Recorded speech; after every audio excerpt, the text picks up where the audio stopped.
Hello world, and welcome back to Comment Blocks, the game in which you can control what Minecraft item I receive in the next video via the chest behind me. And when this world gets big enough, I'll be also giving the comment section control over the place command, allowing you to add in structures and various Minecraft details to the world. With that being said, let's take a look inside the chest to see what I have for today's video. Cobbled Deep Slate. Now at first when I saw the Cobbled Deep Slate I wasn't too excited. I just thought, oh, I'm going to build another castle or something, or some kind of creation. Then I remembered Deep Slate, especially Cobbled Deep Slate, is essentially the same thing as cobblestone. I think it uses all the same recipes, with the exception of course of building blocks. And that means I can make a furnace. A furnace means that I can finally get torches and light up the whole area, so all of this deep slate is being preserved for the use of tools and things like furnaces, at least until I get a reliable source of cobblestone. Then I want to use the deep slate for other things like decoration.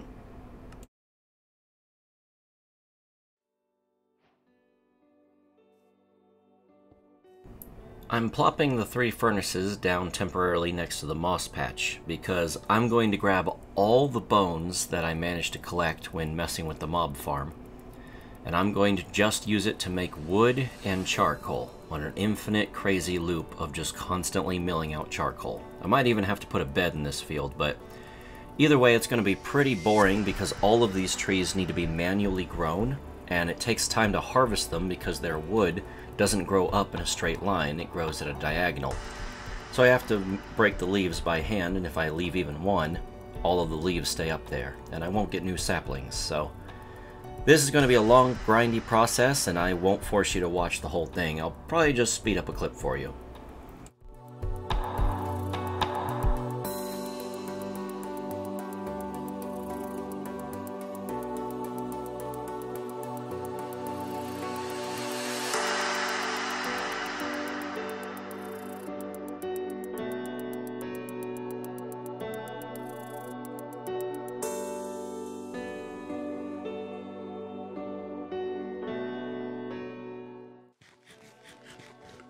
If you're just now watching this series for the first time, last episode I managed to obtain a cauldron, and I'm using that cauldron to try and collect rainwater to get a source of water via a bucket. The plan is to obviously use the bone meal trick to get multiple water sources and then flood these man-made little canals everywhere, and I'll use boats like little pickup trucks to transport resources back and forth. At least that's the plan. Unfortunately, though, the cauldron takes forever to fill up. I've been through multiple rain sessions and I'm constantly doing this, and it's just never filling up, so due diligence, due diligence. The rain is the only thing that breaks up my charcoal grinding, and occasionally I get bored and start placing torches here and there, which I really shouldn't do because it makes it really hard to edit the video, but, you know, learning from mistakes. When I ran into the bamboo thicket to find some sticks in order to produce more stone tools, I realized that the bamboo storage depot does not have a roof on it. I left it to be an open, sunlit design because I didn't have any torches, but now that I'm getting a source of torches and I have them on hand, might as well take the time to add a roof. It's going to be a simple roof at first, nothing special. But the entire inside is now lit up with torches, and I don't have to worry so much about mobs. We might actually see the day where I can spend all night doing something, rather than immediately heading off to bed. Before I walked away from the bamboo depot, I made absolutely certain to make a bunch of cheap chandeliers.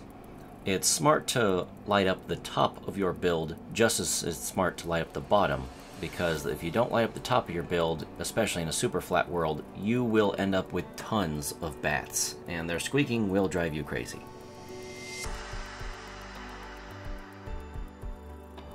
You know, I was going to use this slightly larger room area inside the bamboo depot for automation, hopefully having a crafter and some bamboo automatically growing. But since everything in my world is built to be so large, it takes me too much time to walk back and forth to my bed and to everywhere. I'm going to go ahead and turn this into a little private room just for me. And I'll have a place to sleep whenever I come over here to the bamboo depot and start milling out bamboo for a future episode or whatever have you. I'm trying an experimental wall design that makes it feel, I don't know, exposed but also protected. Just kind of divided, I guess. Works for me. I got bored and started using some of the deep slate to expand my recipe book just a little bit. I went ahead and made smooth deep slate, the stairs, the various fence types, and I decided to go ahead and add some furnaces to my house. The deep slate makes excellent chimney, so I decided to use it for that.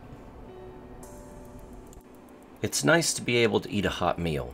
Before, whenever I wanted a baked potato, I had to hope that a zombie would drop the baked potato as it was specifically dying in the sun.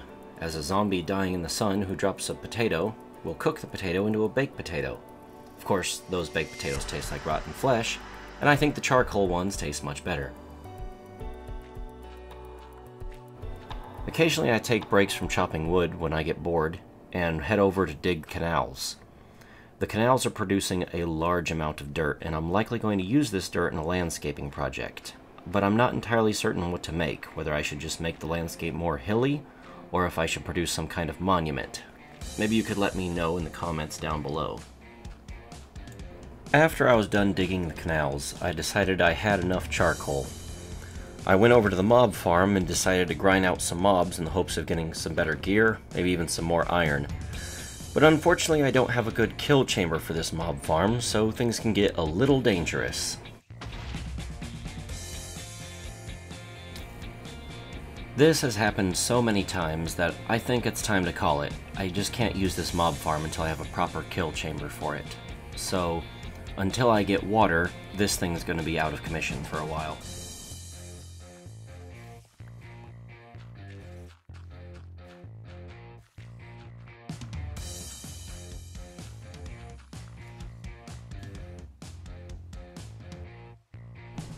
It started raining again after I was done fiddling with the mob farm.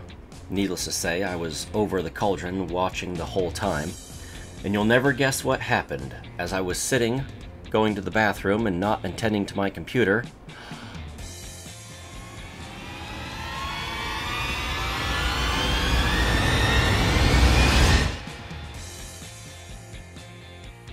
Nothing happened at all. I sat there for the entire duration of a Minecraft rain, and it did not go up by even one level at all. Ugh, this is taking forever! I decided that since I didn't really have a build project this episode, I wasn't going to stop until I managed to get a source of water, which meant keeping myself busy. I reorganized all my food storage and just kept farming and waited for it to rain over and over and over again. I don't know how many rains I waited, but this cauldron is ridiculous.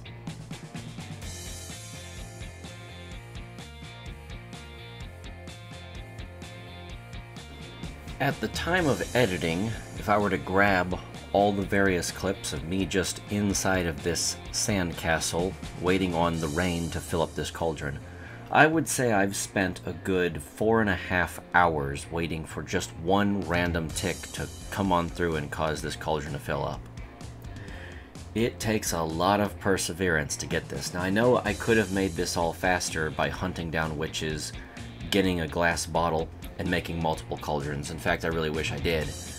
But the mob farm is just not reliable enough to use to make iron, so I'm kind of in a catch-22 situation. I just gotta keep doing my little rain dance and hoping it somehow fills up the cauldron.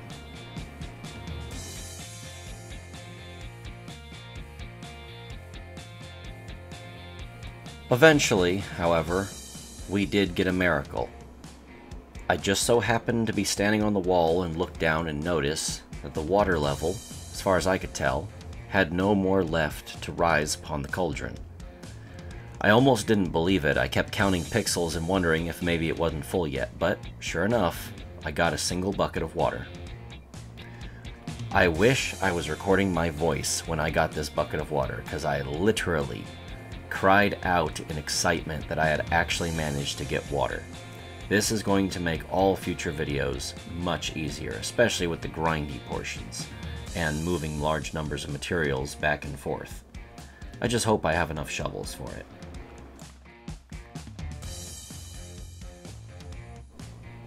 I cannot express to you how happy it made me to get this bucket of water, and it made me even happier to finally do the bone meal trick and watch as multiple water source blocks were created instantly. Fortunately, I'll never have to do this again, and I'm definitely leaving that sandcastle to mark the occasion. I say I can't express this, mostly because my voice is so monotone that many people mistake it for hypnotism. But I am very, very happy.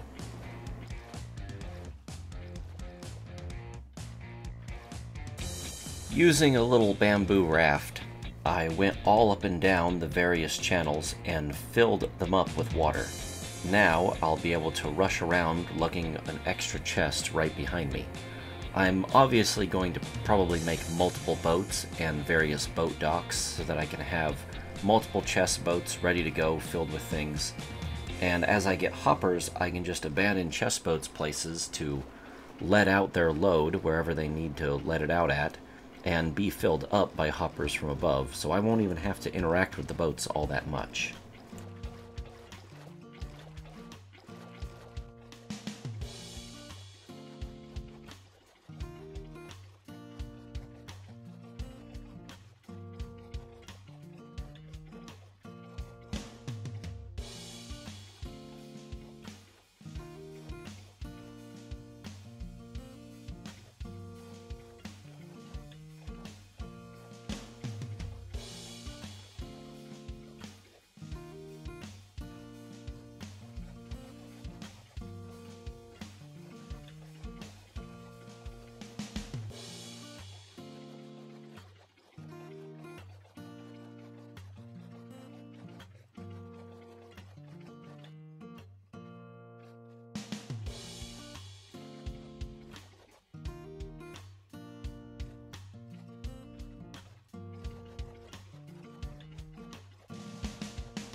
So here's what the boat is actually for. Each little resource generating area, I'm planning on having large storage areas of barrels in each one, so that I can just grab all the resources I need, load them up into a waiting boat, and then pilot the boat out to wherever it is I need the resources to be. In this particular instance, I'm pushing a large number of these bundles of bamboo out to where I'm constructing the new mob farm. The new mob farm is going to be on the foundation of the old mob farm. I'm going to gut the old one as much as I possibly can without doing too much effort, and focus on getting a proper mob kill chamber, one that doesn't blow me to pieces. I'm also going to probably use the water to add a creeper filter and make certain I'm not swiping at creepers and making them detonate on me. All of that, of course, is going to have to wait until next episode, as I'm running out of time, so we're going to go ahead and drop off these supplies, and then we're going to wrap it up. Don't forget to like, comment, and subscribe. It helps me out against the YouTube algorithm. But above all, don't forget to comment the next block you'd like to see in the next episode in the comment section down below. Without your comments, I'm going to have to eventually wrap up this series, and if you make your own Minecraft content, I heavily suggest trying this series. It is a ton of fun, if not a lot of work. And for now, I'm going to be having to say bye-bye.